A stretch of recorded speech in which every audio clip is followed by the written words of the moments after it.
Tough loss for him. And really, given how they performed offensively, guys, they just never had a chance. Yeah, and you can see their frustration growing and growing as they continue to come up empty on their possessions. By the end, they were just happy to watch the clock wind down and move on. So Dallas will get the first possession. So let's take a look at the starters for the Dallas Mavericks. B out there with Matthews. Then there's Harrison Barnes. Then there's Nowitzki. And it's Noel in at the 5. Barnes can't get it to go. A nice bounce back here for Harrison Barnes, Clark, in year 3.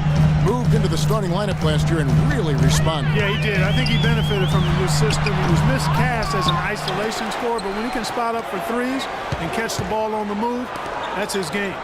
Now here's Paul. Harden missing his last shot. The drive by Paul. Kicks it out to Ariza from deep. Good, and Paul gets the assist. Ariza's got the first points up on the board here for Houston. And they get the first bucket of the game on that one. I tell you what, fellas, I'm anticipating a good one here. Yeah, I tell you what, Harrison Barnes, very athletic. He certainly passes the eye test. And with his size, he can punish smaller wings and create mismatches. And then also he can play some small ball power forward at times as well with the way they like to space the floor. And you talk about Harrison Barnes overall. He had a nice uptick in his rebounding last year. And that was a goal of his. He wanted to get his activity level up. And oftentimes the difference between being good and great is just making those small incremental improvements in different facets of the game. And so Nowitzki nails both of them. And Dirk Nowitzki last season, I felt like the first time we saw real signs of wear and tear from all the years of him playing. His field goal percentage, points per game, rebounds, all off his career averages. And that said, though, he's still a crafty, dangerous guy to have to go up against. Going back to Nowitzki, his value at this point of his career cannot be measured by stats alone. Exactly, and that's what wasn't there last year, that great team of guys around him, because that's really when he's at his very best. He can still fill it up fast, and he's one of the smartest players in the league, too. Usually you talk about how tough a player is, and you're always talking about big guys. But Chris Paul is as tough as they come playing that little point guard position. Yeah, he's a power pack when you look at him. I mean, he's played through a lot of injuries and still has a big-time impact on the game. Most recently in the playoffs, he played through injury to beat the Spurs. Now here's Barnes. He had a 15-point outing in their last game against Oklahoma City. Nowitzki left side. Three-pointer. The shot misses. And Houston the other lane. They put up a nice win against the Bucks the last time out. You know what, though? Not only did they get to the free throw line a lot, but they converted at a high clip. Old school basketball here. Hard-nosed, fundamental, just solid old school performance right there. And last year, you could see Paul was hobbled in their loss to the Rockets in the second round. Still, most players wouldn't even have made it back out on the floor, much less been as effective as he was during the postseason. Matthews passes to B. Back to Matthews. Pass to B. He kicks it to Nowitzki. Puts it up from 15. Jump shot is good that time. Yeah, you know, that's the thing about Paul. He doesn't need to be blazing fast or quick to beat you. He can play seemingly on one leg and still dismantle the defense. Now here's Paul. Really played well against Milwaukee his last outing.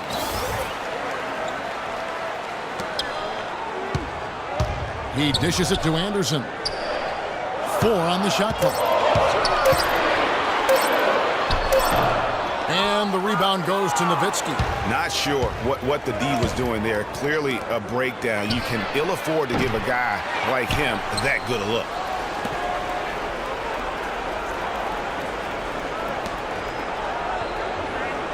Nowitzki a screen. B the pass to Noel. The feed to Nowitzki. Tries again. Comes up empty down low. Really just struggling here in the first few minutes. 5 attempts with only 1 fall. Ariza kicks to Capella. A shot by Paul. Nobody around. Anderson dishes to Ariza. Matthews with the steal. B the pass to Barnes. First quarter of action, just under 3.5 minutes played. Not going to fall. Starting off slow, he misses his first three from the floor. Paul with the ball. Ariza outside from the arc. Barnes grabs the miss.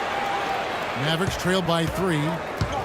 And the Rockets have lost out on some free agent wars the past few years. They have remained competitive, but you wonder what could have been if they landed or kept some of those big names.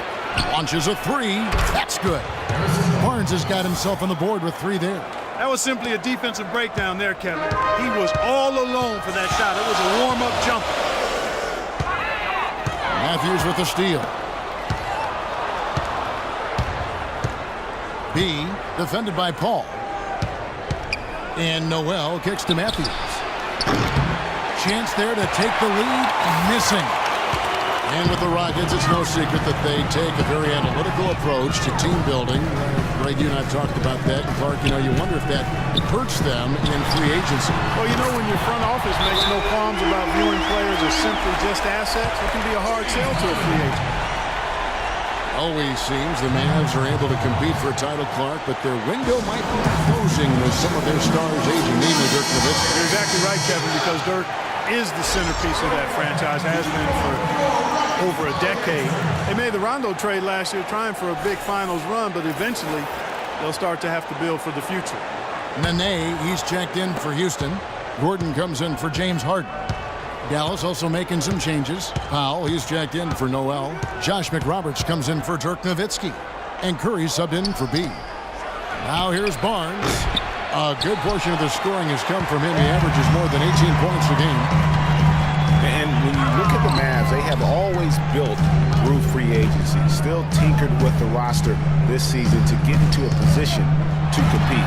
Not having any lottery picks for so long has hampered their youth and development. Powell pulls it in. Oh, a dunker of his caliber should finish that one off with no problem. That's embarrassing. And it's Eric Gordon with the foul. That is his first foul of the game. That's a tough break for the D.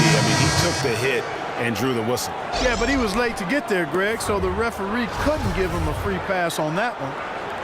Catching up on the changes for Houston. And Bahamute comes in for Ryan Anderson. And it's P.J. Tucker in for Trevor Ariza. And Dallas with a change here, too. Correa's checked in. Back to Barnes. Again, the miss by the Mavericks. Well, with the Mavs making the playoffs so consistently, it's a bit of a double-edged sword. Cuts both ways. They rarely have draft picks that help take the team to the next level, but they are in the playoffs, which is what every team wants to be part of. So far on the glass, it hasn't even been close. Yeah, they're taking it to them. It feels like they've gotten every loose ball. Houston's gone 2 of 4 from beyond the arc to start the game. Outside Gordon. Nene, the screen. Gordon kicks it to Tucker. Back to Gordon. From outside the arc. Another miss by Houston. Dallas has gone 1 of 5 from downtown in the first quarter. Points out there have been hard to come by. And there's the foul. It will go on P.J. Tucker. That's his first foul.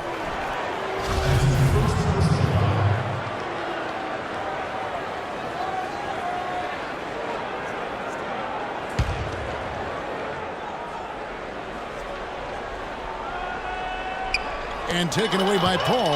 Active hands prevented an easy bucket that time.